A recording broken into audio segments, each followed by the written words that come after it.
moments, you'll be watching a video that I pre-recorded of me discussing people with HIV and AIDS. In the beginning portion, I discuss a guy that was convicted of transmitting AIDS to various victims without their consent. I do not condone his actions or his behavior, and I certainly do feel that he should be locked up again in this time for life. Throughout the rest of the video, I discuss the other group that has HIV and AIDS that is not transmitting it to everyone willingly. Those that are having to live a life in shame and without the freedom because of what others might think. Okay, so let's get into it. Hey, TikTok. Coming on here today to talk about a serious matter. This morning, woke up scrolling through Facebook and saw a post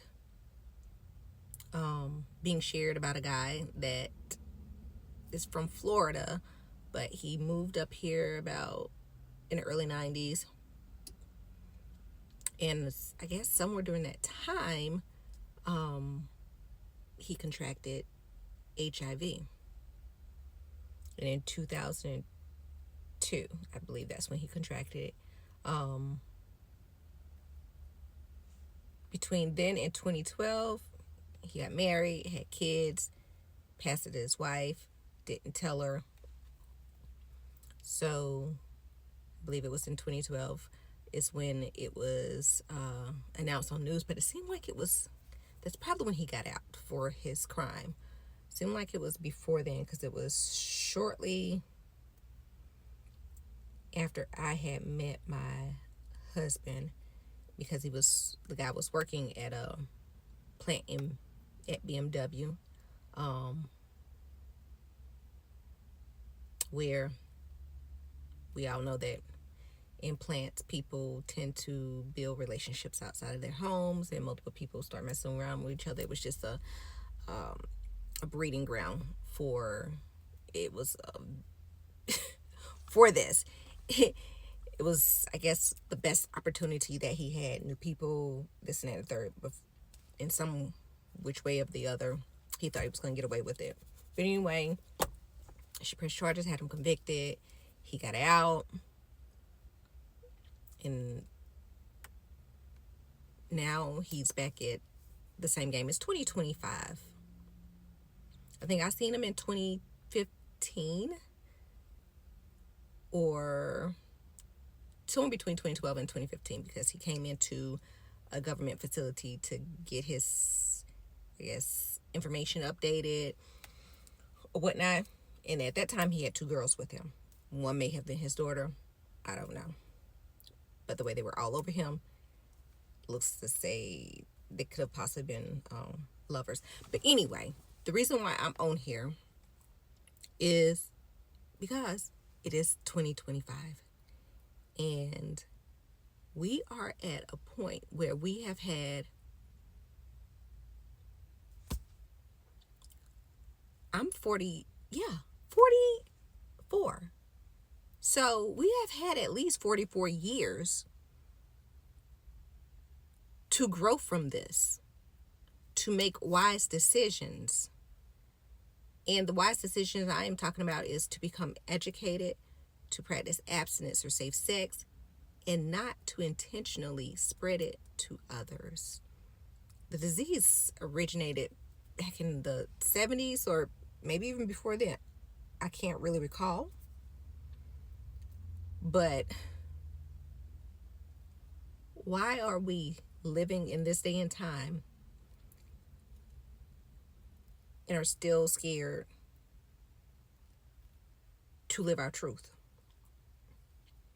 I know some people become upset and they think it's a way to get vengeance. But these innocent people aren't the ones that transmitted it to you. Have the person that did locked up, if that's what you want to do. But you have You have a new life in front of you. Remind us that our lives are not our own. And we just have to accept it that God puts things on us that we would never put on ourselves, or allows or permits Satan to tempt us, and then we're put in a situation where we didn't make a wise choice. Or sometimes it's the fact that we had no options at all. It could have been someone being raped and that happened to them. But we are all here to glorify God, to walk out his will, do it in obedience, to be a testament to others, to encourage others and comfort others during their trial. So this is a reason why we go through, I guess, different things that is beyond our understanding. And yes, we should seek God for wisdom when we go through those trials. James 1, 2, and 6. Count it all joy, brethren, knowing that you've been tried. I don't know about heart, but we have to let it, go through its perfectness or whatever to make us perfect. Just look it up. And it's the part where I guess people say, count it all joy. Count it all joy that I have contracted this disease that's going to take over my life. One, I can understand if you were feeling that way back in the 70s and 80s. But they have many trials they've ran and come out with all types of medication that can lower your viral rates to making it undetectable, which I assume, because I haven't read up on it, but from the commercials and from other people talking, lowers your transmission rate to another party. So you can live a healthy life with HIV. You can certainly do that. There's a whole dating pool. HIV is just not for the gay disease. No, it's not for blacks, it's not for whites, it's not for Hispanics, it's not specific to any ethnicity. It is not specific to any sexuality or sex. Because this man that I was talking about back in the day, a lot of y'all women would have been all over him. Like I think he's a Rican. I don't know. He's of Hispanic descent because his last name is Martinez. And he's very handsome. So there's a lot of beautiful people that has this disease. If you're into looks, there's people with great character that might have got it through a transfusion that has this disease. So there's a dating pool where you can find someone and get married, live a life, or you can find a regular person that is willing to love you no matter what and is committed to being with you no matter what and understands their health and how, science works, and trust that it won't be transmitted, or is, I guess, willing to put their lives on the line to do that. Look at Magic Johnson and his wife. He has it. She doesn't. There's always that strong of a possibility that you might not get it from someone else. But I'm not encouraging that, and I'm not discouraging that either. I'm just saying it's 2025. And we need to quit shaming these people. We need to quit making... Y'all, some spammer called me in the middle of this video, and I don't even remember what I was saying, but it took the sound away. That's the work of Satan. Spammers are Satan. And to take the voice away, that is nothing but pure Satanism. Anyway, I guess what I was ultimately saying was, this is 2025. We need to quit shaming people that are carrying HIV. We need to quit making them feel like they are less of a people or a person, because they're not. They are still just like you and me. They are still entitled to living a healthy, happy, promise-filled life. Whether it was on their own accord, through negligence, on someone else's behalf, of how they contracted it, they deserve a second chance. I don't know how it is in the white community. I don't know how it is in the Hispanic community, but Black people, these are still your people. These are humans. Quit treating them like they're nasty. Quit having conversations about their disease as if they're nasty. They're not. You could have, give me a disease, cancer. Because you got cancer, do you want me to, or anyone else to treat you like you're nasty? I know that cancer, it can be genetic or it's not transmitted. Let me dial back and let me go and find something else. I'm just saying. They're not nasty. And the same sexual acts that you participate in, because it always goes back to them having sex and thinking they might have got it from someone that they're down low or bisexual or whatever else. It always primarily goes back to that. You don't even question how they acquired it, because they could have been born with it. And a person that's born with HIV was never nasty. That was an infant born into sin, because we're all born into sin when we come into this world. But but they didn't ask for that disease. And they didn't ask to be looked down upon by someone such as yourself, because the only person that's nasty is you. Your whole thought process, your whole attitude, your whole character, you're nasty. You're the person that we should be staying away from, because you can't be trusted, because you're unloving, and there's no room for that type of person or belief system in this world.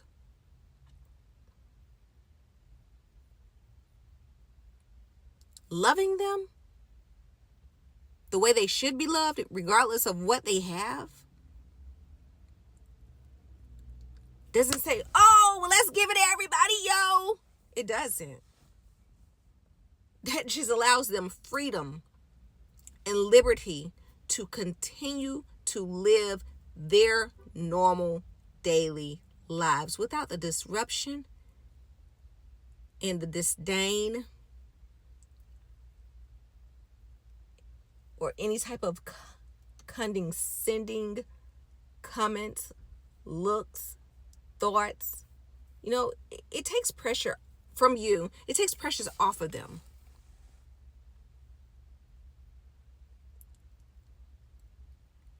And these people, they deserve to live peacefully.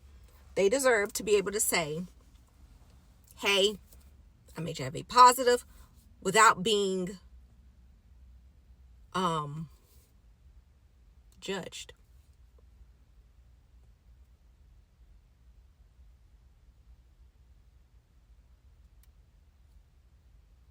But I don't even know how we're going to get there. But my prayer is that one day we do, because, again, it's 2025. We like 40 plus, 50 years, half a century deep in this.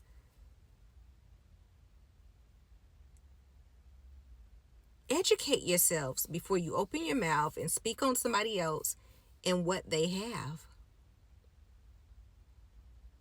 Look around you. I don't know the 1 out of 10 the 1 out of 10, the percentage for it, but someone in your circle who you speak with freely about such things could have it and you don't know it.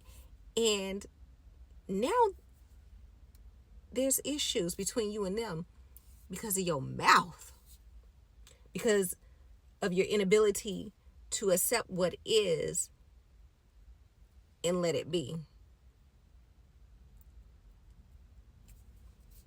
If you're not out here to help make the situation better by helping to educate people, encouraging them to practice abstinence or safe sex, or being an advocate for awareness,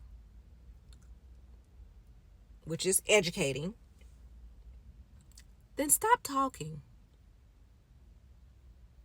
Wholeheartedly. Shut up. Because you're not doing anything that God called you to do. Because God wouldn't put a child of his down, regardless of the situation. Believer, unbeliever, I believe that he still loves everyone. He's just allowing those that are called the time to choose him.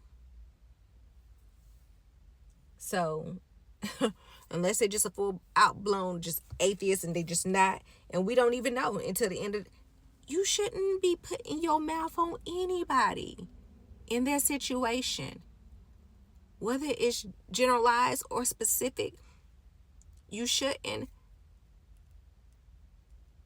at all. Now, especially somebody that's not out here spreading it to everybody. That I'm not talking about them people. Now, when they're spreading it intentionally and not informing people, then yeah. Let's have a discussion. Let us, I guess they are being nasty, but let us not even use the judgmental aspect of it and call them nasty. Just state the facts. State the facts, share the information. Hopefully someone that needs to see it will see it, and that's that. Because we get in our feelings and we get into thinking we're high and mighty and above these people and all this and that third. Some people,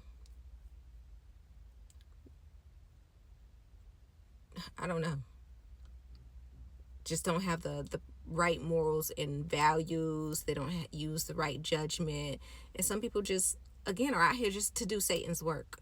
But whatever the case may be, let you not do it. You just state the facts and move forward. And being nasty is not a fact. It's not. Hey, such and such has this. They've transmitted it to this person. I would advise you to stay away from them. If you do encounter them, use protection. Get tested. But you know. And then you've done your due diligence. Or that's research. But you've done your part. That's not what I originally said earlier. But to sum it up, that's it. That's the message.